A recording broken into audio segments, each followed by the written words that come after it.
गुजरात के सूरत में एक मोहल्ला जिसमें दो घर थे। एक वर्मा जी का, एक अब्दुल चाचा का, जो कई पीढ़ियों से अगल बगल साथ में रह रहे थे। एक दूसरे के सुख में दुख में वे हमेशा साथ खड़े रहते थे। उनके घर को जोड़ने वाली बाउंड्री वॉल भी इतनी ऊंची थी कि उससे आसानी से पार करके दोनों एक दूसरे के घर में जा सकते थे। वर्मा जी का एक बेटा, एक बेटी थी। बेटी बड़ी और बेटा छोटा था। और अब्दुल चाचा के दो बेटे और एक बेटी। दोनों बेटे बड़े और बेटी छोटी थी। ऐसे ही हंसी खुशी परिवार चल रहा था। वर्मा जी की बेटी की शादी में सबने मिलकर बहुत धूमधाम से सारे इंतजाम किए। ऐसे ही कुछ दिनों में अब्दुल चाचा के दोनों बेटों की भी शादी हो गई। दोनों घर में बहुत प्यार था और बहुत समर्पण था। सब कुछ अच्छा चल रहा था। यहाँ अब्दुल चाचा की बेटी रुबाना, जिसे सब प्यार से रूबी बुलाते थे, 16 साल की हो गई थी। उसने 10th का एग्ज़ाम दिया था। 95% के साथ वह अपनी क्लास में फर्स्ट आई थी। सब बहुत खुश थे। लेकिन इधर रूबी के अम्मी अब्बू को कुछ दूसरी ही चिंता खाए जा रही थी। रूबी देखने में कम सुंदर थी और मोटी भी थी। इसलिए उन्हें चिंता थी कि रूबी की शादी हो पाएगी कि नहीं। और फिर रूबी बड़ी भी हो गई थी। उसके रोज स्कूल जाने की बात यदि लड़के वालों को पता लगी तो भी अच्छा रिश्ता मिलना मुश्किल हो जाएगा। रूबी की अम्मी बोली, हमारे में तो वैसे भी लड़की को ज़्यादा नहीं पढ़ाते हैं। अब रूबी को घर का काम सिखाने की ज़रूरत है, इसलिए उसका स्कूल बंद करवा दो। अब्बू को भी ये बात सही लगी। दूसरे दिन रूबी 11th में एडमिशन लेने के लिए तैयार होकर जाने लगी। तभी अम्मी ने उसे टोका, रूबी कहाँ जा रही हो?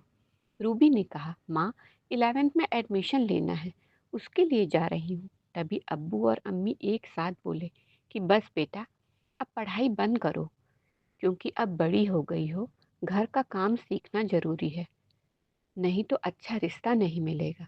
इतना सुनना था कि रूबी के तो आंखों से आंसू झरझर बहने लगे।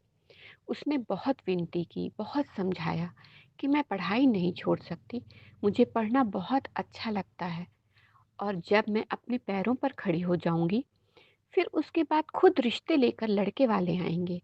अम्मी ने उसे डांटते हुए बोला, अच्छा, अब तू सिखाएगी कि रिश्ते कैसे आएंगे?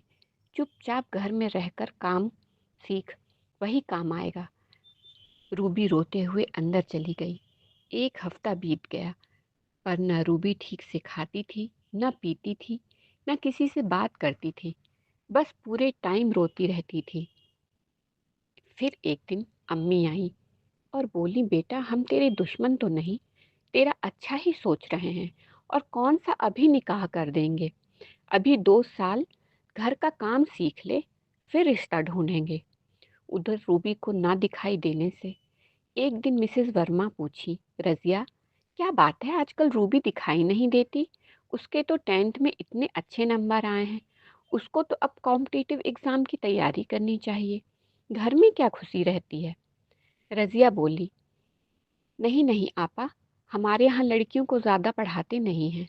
अब उसको 2 साल घर का काम सिखाएंगे और फिर उसके बाद निकाह करवाएंगे। श्रीमती वर्मा बोली, क्या रूबी इसके लिए तैयार है? रजिया बोली, हाँ वह तैयार है। तभी अंदर से राजेश आया और उसने पूछा कि रूबी ने पार्टी नहीं दी आंटी, इतने अच्छे नंबर आए हैं, टॉप किया है उसने, और हम लोगों को इतना वेट करवा रही है। रजिया हंसी और बोली, अरे बेटा पार्टी का क्या है, जब बोलो हम तब दावत कर देंगे। तो राजेश ने कहा, अरे नहीं, हमें तो बाहर जाकर बढ़िया वाली पार्टी चाहिए। तो रजिया हंसी और बोली, हाँ हाँ, जब मर्जी तब चले जाना। राजेश ने कहा, तो फिर डन, मैं और रूबी आज ही बाहर जाएंगे पार्टी के लिए। रजिया हंसी और बोली, ठीक है बेटा, क्योंकि दोनों घरों के संबंध इतने अच्छे थे कि कभी भी एक दूसरे के साथ कहीं जाने पर किसी को कोई रोक टोक नहीं थी। शाम हुई। आज पूरे 9 दिन के बाद रूबी घर से निकली थी राजेश के साथ। वह बहुत उदास थी। उसे देखकर राजेश ने पूछा, क्या बात है रूबी, तुम बहुत उदास लग रही हो? तो रूबी ने सारी बात बताई। राजेश को बहुत झटका लगा, बोला नहीं अंकल आंटी तुम्हारे साथ ऐसा नहीं कर सकते, मैं बात करूंगा।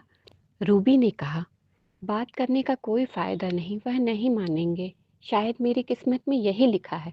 तब राजेश ने कहा अपनी किस्मत हम खुद बनाते हैं, तुम चिंता मत करो, मैं तुम्हारे 11th की बुक का इंतज़ाम करूंगा, तुम चुपचाप अपनी पढ़ाई कंटिन्यू रखना और 12th में हम मैनेज कर लेंगे।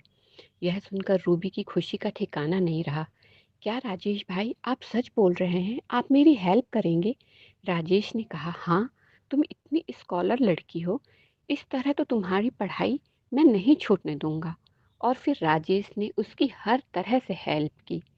देखते देखते 1 साल निकल गया। किसी तरह उसने 11th का एग्ज़ाम भी दे दिया। अब 12th में उसे कॉम्पिटिटिव एग्ज़ाम की भी तैयारी करनी थी और पढ़ना भी था। इसलिए वह अब किसी न किसी बहाने से रोज राजेश के साथ बाहर जाने लगी। और क्योंकि राजेश के साथ जाने से कोई मना नहीं करता था, तो उसके पास यह अच्छा मौका था। देखते देखते कई दिन बीत गए, लेकिन हफ्ते में 3 दिन 4 दिन राजेश के साथ रूबी का बाहर जाना घर वालों को खटकने लगा। अम्मी ने अब्बू से कहा कि मुझे यह राजेश के साथ रूबी का बाहर जाना कुछ सही नहीं लगता। अब्बू ने बोला अरे नहीं नहीं, वह नेक बच्चा है, कुछ नहीं होगा। अम्मी बोली कि बच्चा तो नेक है, घर वाले भी बहुत अच्छे हैं, हम हर सुख दुख में एक दूसरे के साथ रहते हैं। पर जवान लड़के लड़कियों का क्या भरोसा, कल को कहीं कुछ गलत हो जाए। तो अब्बू के भी दिमाग में कुछ खटका। बोले हाँ, तुम बोल तो सही रही हो, चलो आज रूबी से बात करते हैं। इधर 12th के एग्ज़ाम भी हो गए थे, रिजल्ट आया। रिजल्ट में रूबी ने 98% से फिर टॉप किया था। पर वह अपनी यह खुशी घर में किसी को बता नहीं सकती थी। अब राजेश उसके कॉम्पिटिटिव एग्ज़ाम की तैयारी करवाने में लगा। लेकिन अब अब्बू अम्मी को यह बात पसंद नहीं आती थी कि रूबी इतना राजेश के साथ बाहर जाती है। धीरे धीरे उन्हें रूबी को मना करना शुरू किया। लेकिन रूबी ने बोला मैं और किसी के साथ तो नहीं जाती ना अब्बू, आप राजेश भाई के साथ भी मना करेंगे तो मैं कैसे रहूँगी। ऐसे करते करते दिन बीत रहे थे। दोनों घरों के संबंध ऐसे थे कि अब्बू अम्मी भी बहुत ज़्यादा पाबंदी नहीं लगा पा रहे थे। अब उन्होंने रूबी के लिए रिश्ता भी ढूंढना शुरू कर दिया था, क्योंकि रूबी अब 18 की हो गई थी। लेकिन रूबी का वज़न ज़्यादा होने की वजह से उन्हें अच्छे रिश्ते नहीं मिल पा रहे थे। धीरे धीरे दिन बीत रहे थे, साल बीत रहे थे, और अब रूबी 21 की हो गई। अम्मी और अब्बू बहुत परेशान थे। इधर हर पल राजेश आंखों में खटकता रहता था कि वो रूबी को बाहर ले जाकर क्या करता है। अम्मी ने कहा मुझे राजेश के साथ रूबी का बाहर जाना कुछ ठीक नहीं लगता, पर हम मना भी नहीं कर सकते। कुछ भी ऊंच नीच हो, उसके पहले ही रूबी का निकाह करवा दो। अब जैसा भी रिश्ता मिले, वो रूबी की किस्मत। अब्बू ने भी हामी भरी। इस बात को कुछ ही दिन बीते थे कि रूबी ने अम्मी को आकर बताया कि उसका महीना 20 दिन ऊपर चढ़ गया है, उसे किसी डॉक्टर को दिखाना है। इधर अम्मी का इतना सुनना था कि उनका तो रोना गाना मच गया। उनके मन में तो कुछ और ही ख्याल पकने लगे। रोना सुनकर अब्बू भी आए। बोले क्या हो गया? अम्मी बोली जिस बात का डर था वही हो गया, तुम्हारी लड़की मुंह काला करके आ गई। रूबी बोलती जा रही थी अम्मी क्या बोल रही हो, कुछ भी मत बोलो। पर अम्मी जो सुनने को तैयार ही नहीं थी, बस रोए जा रही थी। अब्बू भी अपना सर पकड़कर बैठ गए कि यह क्या किया तूने रूबी, हमारे प्यार का, हमारी आज़ादी का तूने क्या सिला दिया। रूबी रोते रोते बोलते जा रही थी अम्मी अब्बू आप जैसा सोच रहे हैं वैसा कुछ भी नहीं है, मुझे बस चेकअप की ज़रूरत है। पर उसकी बात कोई सुनने को तैयार नहीं था। इसी तरह 2 दिन बीत गए। 2 दिन बाद राजेश घर में आया। उसके हाथ में कुछ कागज़ था। उसने रूबी को आवाज़ लगाई, रूबी बाहर आई। राजेश ने उसे वह कागज़ दिया और उसे देखकर वह खुशी से झूम गई और राजेश के गले लग गई। राजेश ने भी एक छोटे बच्चे के जैसे उसे गोद में उठा लिया और गोल गोल घूमने लगा। इतना देखना था कि अब तो अब्बू के सब्र का बांध टूट चुका था। उन्होंने रूबी और राजेश को अलग किया और राजेश को मारना शुरू कर दिया। राजेश के चिल्लाने की आवाज़ से राजेश के घर वाले भी बाहर आ गए। आकर उन्होंने राजेश को बचाते हुए पूछा, अब्दुल, क्या कर रहे हो? क्यों मार रहे हो बच्चे को? अब्दुल गुस्से में बोला, बच्चा? जानते हो इसने क्या किया है? वर्मा जी बोले, क्या किया है? बोले, रूबी के महीने ऊपर चढ़ गए हैं। यह सुनना था कि वर्मा जी की भी आंखें फटी की फटी रह गईं। अब्दुल, तुम्हें कुछ गलत फहमी हुई है। और उधर राजेश भी बोला, चाचा आप क्या बोल रहे हैं? रूबी मेरी छोटी बहन है। मैंने उसे हमेशा एक बहन की नज़रों से देखा है। आप ऐसा सोच भी कैसे सकते हैं? अच्छा, तो फिर रूबी के दिन कैसे चढ़ गए? वह मुझे नहीं पता, लेकिन रूबी को कभी भी मैंने किसी गलत नज़र से नहीं देखा है। उसे हमेशा अपनी छोटी बहन माना है। तभी रूबी ने कहा, अब्बू, मैं बिल्कुल पाक साफ हूँ, अल्लाह कसम। मैं बोलती रही, मुझे एक बार डॉक्टर से मिलना है, लेकिन आप लोगों ने तो बात का बतंगड़ बनाकर रख दिया। तभी अम्मी आई और बोली, अच्छा, और जो अभी हमने देखा, तुम दोनों गले लग लगकर इतना झूम रहे थे, गोल गोल घूम रहे थे, वह क्या था? रूबी बोली कि आप लोगों ने तो मेरी पढ़ाई बंद करवा दी थी, लेकिन राजेश भाई ने मेरे टैलेंट को, मेरी पढ़ाई को इस तरह से रुकने नहीं दिया और हमेशा मैंने टॉप किया। उन्होंने मेरी पूरी पढ़ाई का खर्च उठाया और आज मैंने यूपीएससी का एग्ज़ाम क्लियर कर लिया।